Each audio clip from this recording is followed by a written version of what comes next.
নমস্কাৰ এই মুহূৰ্তে আহি পৰিছে ৰাতিপুৱাৰ কেইবাটাও বিগ ব্ৰেকিং নিউজ আজি হৈছে 20 মাৰ্চ অসমৰ লগতে ভাৰতৰ বিভিন্ন প্ৰান্তৰ পৰা বাতৰিসমূহ যুগুত কৰা হৈছে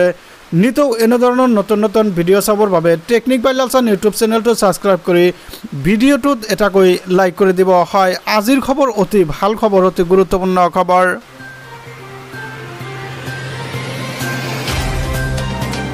হয় আপোনালোকে ঠিকই শুনি আছে আপোনালোকে ঠিকই চাই আছে দেশৰ কোটি কোটি শিক্ষাৰ্থীৰ বাবে এক জৰুৰী খবৰ এক গুৰুত্বপূৰ্ণ খবৰ লোকসভা নিৰ্বাচনে প্ৰভাৱ পেলাব পাৰে পৰীক্ষাৰ সময়সূচীত হয় লোকসভা নিৰ্বাচন কিন্তু সমাগত 19 এপ্ৰিলৰ পৰা 1 জুনলৈ দেশত 7টা পৰ্যায়ত অনুষ্ঠিত হ'ব লোকসভা নিৰ্বাচন উক্ত সময়ছোৱাতে অনুষ্ঠিত হ'ব কেইবাটাও প্ৰতিযোগিতামূলক পৰীক্ষা 15 পৰা 31 মেৰ ভিতৰত অনুষ্ঠিত হোৱাৰ কথা আছে কমন ইউনিভাৰ্চিটি এন্ট্ৰেন্স টেষ্ট হয় আপোনালোকে ঠিকই শুনি আছে ইফালে 5 মেত অনুষ্ঠিত হোৱাৰ কথা নিট পৰীক্ষা হয় 5 মেত কিন্তু নিট পৰীক্ষা হোৱাৰ কথা সমান্তৰালভাৱে 26 মেত অনুষ্ঠিত হোৱাৰ কথা ইউপিএসসিৰ প্ৰাৰম্ভিক পৰীক্ষা হয় এক গুৰুত্বপূৰ্ণ খবৰ এক ডাঙৰ খবৰ লোকসভা নিৰ্বাচনৰ তাৰিখ ঘোষণাৰ পিছতে এতিয়া চলিছে বৃহৎ চৰ্চা আৰু সমাগত লোকসভা নিৰ্বাচন আনুষ্ঠানিক ঘোষণাৰ ওপৰত দৃষ্টি নিবদ্ধ হৈ আছে পৰীক্ষাৰ্থীৰ ইতিমধ্যে তাৰিখ পিছুৱাই দিয়া হৈছে ICAI-CA পৰীক্ষাৰ সময়সূচী হয় আপোনালোকে চাইছে এক ডাঙৰ খবৰ এক গুৰুত্বপূৰ্ণ খবৰ ইতিমধ্যে কিন্তু ICAI-CA পৰীক্ষাৰ সময়সূচী পিছুৱাই দিয়া হৈছে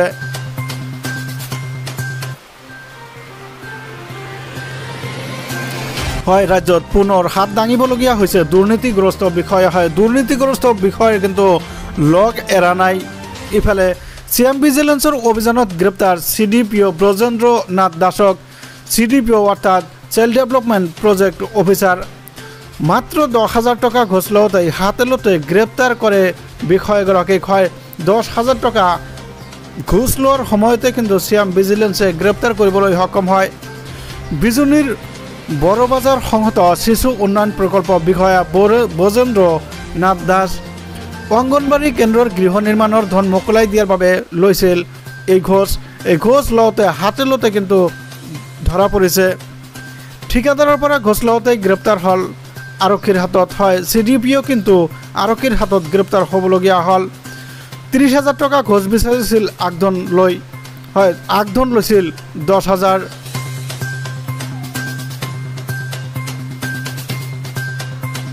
ইয়াৰ পৰৱৰ্তী আন এটা গুৰুত্বপূৰ্ণ খবৰ হৈছে ৰাজ্যত 14টা লোকসভা সমষ্টিৰ অন্তৰ্গত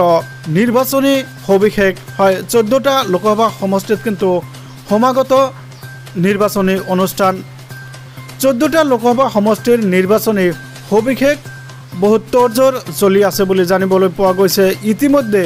3টাকৈ পৰ্যায়ত অনুষ্ঠিত হ'ব অসমৰ লোকসভা সমষ্টিৰ নিৰ্বাচন হয় আপোনালোকে চাইছে এক ডাঙৰ খবৰ এক গুৰুত্বপূৰ্ণ খবৰ প্ৰথম পৰ্যায়ত 5টা সমষ্টিত হ'ব এই লোকসভা নিৰ্বাচন অনুষ্ঠিত কোনকেইটা সমষ্টিত হ'ব কাজিৰঙা শোণিতপুৰ লখিমপুৰ ইফালে ডিব্ৰুগড় যোৰহাটত হ'ব লোকসভা সমষ্টিৰ প্ৰথম পৰ্যায়ৰ নিৰ্বাচন 19 এপ্ৰিলত হ'ব প্ৰথম পৰ্যায়ৰ ভোট গ্ৰহণ হয় 19 এপ্ৰিলত কিন্তু প্ৰথম পৰ্যায়ত ভোট গ্ৰহণ আৰম্ভ হ'ব ইয়াৰে 20 মাৰ্চৰ পৰা আৰম্ভ হ'ব প্ৰথম পৰ্যায়ৰ মনোনয়ন দাখিলৰ অন্তিম তাৰিখ হ'ব 27 মাৰ্চ হয় মনোনয়ন দাখিলৰ অন্তিম তাৰিখ কিন্তু 27 মাৰ্চ ঘোষণা কৰিছে মনোনয়ন প্ৰত্যাহাৰৰ অন্তিম তাৰিখ হ'ল 30 মাৰ্চৰ ভিতৰত মনোনয়ন প্ৰত্যাহাৰ কৰিব লাগিব ইফালে দ্বিতীয় পৰ্যায়ত অনুষ্ঠিত হ'ব আৰু 5টা সমষ্টিত লোকসভা নিৰ্বাচন দৰং ওদালগুৰি ডিফু কৰিমগঞ্জ আৰু 2টা সমষ্টিত হ'ব লোকসভা নিৰ্বাচন ইফালে 2টা সমষ্টি হ'ল শিলচৰ আৰু নগাঁৱত হ'ব লোকসভা নিৰ্বাচন অনুষ্ঠান হয় 28 মাৰ্চৰ পৰা আৰম্ভ হ'ব মনোনয়ন দাখিলৰ প্ৰক্ৰিয়া হয় 28 মাৰ্চৰ পৰা কিন্তু মনোনয়ন দাখিলৰ প্ৰক্ৰিয়া আৰম্ভ হ'ব মনোনয়ন পত্ৰ দাখিলৰ অন্তিম তাৰিখ হ'ব 4 এপ্ৰিল হয় মনোনয়ন পত্ৰ দাখিলৰ অন্তিম তাৰিখ 4 এপ্ৰিল ঘোষণা কৰিছে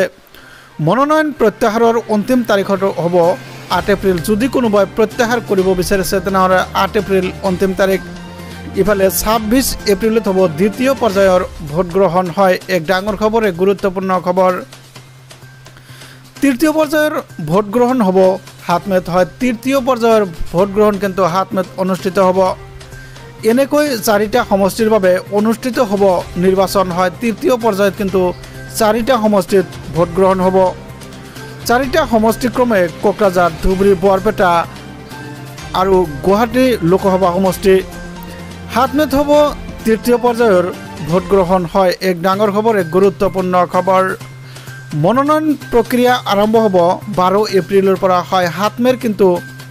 12 এপ্ৰিলৰ পৰা মনোনয়ন পত্ৰ দাখিলৰ প্ৰক্ৰিয়া আৰম্ভ হ'ব মনোনয়ন প্ৰত্যাহাৰৰ অন্তিম তাৰিখ হ'ব 19 এপ্ৰিল ইফালে 4 জুনত ঘোষণা হ'ব নিৰ্বাচনৰ ফলাফল হয় লোকসভা নিৰ্বাচনৰ ফলাফল কিন্তু 4 জুনত ঘোষণা হ'ব এনেকৈ 14টা লোকসভা সমষ্টিৰ নিৰ্বাচন আৰম্ভ হ'বলৈ গৈ আছে 3টা পৰ্যায়ত অনুষ্ঠিত হ'ব অসমৰ লোকসভা নিৰ্বাচন প্ৰথম পৰ্যায়ত 5টা সমষ্টিত হ'ব লোকসভা নিৰ্বাচন আৰু কাজিৰঙা শোণিতপুৰ লখিমপুৰ ক্ৰমে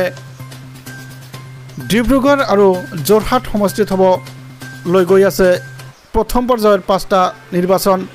19 এপ্ৰিলত হ'ব প্ৰথম পৰ্যায়ত ভোট গ্ৰহণ 20 মাৰ্চৰ পৰা আৰম্ভ হ'ব প্ৰথম পৰ্যায়ৰ মনোনয়ন পত্ৰ দাখিল মনোনয়ন দাখিলৰ অন্তিম তাৰিখ হ'ব 27 মাৰ্চ হয় আৰু মনোনয়ন প্ৰত্যাহাৰৰ অন্তিম তাৰিখ হ'ব 30 মাৰ্চ যদি কোনোবাই প্ৰত্যাহাৰ কৰিব বিচাৰিছে ইফালে দ্বিতীয় পৰ্যায়ৰ অনুষ্ঠিত হ'ব 5টা সমষ্টিৰ নিৰ্বাচন ক্ৰমে ওদালগুৰি দৰং ওদালগুৰি ডিফু কৰিমগঞ্জ আৰু শিলচৰ নগাঁও সমষ্টিত হ'ব প্ৰথম পৰ্যায়ৰ নিৰ্বাচন 28 মাৰ্চৰ পৰা আৰম্ভ হ'ব মনোনয়ন দাখিলৰ প্ৰক্ৰিয়া হয় দ্বিতীয় পৰ্যায়ত মনোনয়ন দাখিলৰ অন্তিম তাৰিখ হ'ব 4 এপ্ৰিল হয় দ্বিতীয় পৰ্যায়ৰ মনোনয়ন প্ৰত্যাহাৰৰ অন্তিম তাৰিখ হ'ব 8 এপ্ৰিল ইফালে 26 এপ্ৰিলত হ'ব দ্বিতীয় পৰ্যায়ৰ ভোট গ্ৰহণ তৃতীয় পৰ্যায়ৰ ভোট গ্ৰহণ হ'ব 7 মেত হয় তৃতীয় পৰ্যায়ৰ ভোট গ্ৰহণ 7 মেত হ'ব চাৰিটা সমষ্টিৰ বাবে অনুষ্ঠিত হ'ব তৃতীয় পৰ্যায়ৰ নিৰ্বাচন ক্ৰমে কোকৰাঝাৰ ধুবুৰী বৰপেটা আৰু গুৱাহাটী লোকসভা সমষ্টি তো ভিউয়াৰ্স ভিডিঅ'টো ভাল পালে ভিডিঅ'টো এটা লাইক কৰি চেনেলটো সাবস্ক্ৰাইব কৰিবলৈ নাপাহৰিব ধন্যবাদ থ্যাংক ইউ জয় আই অসম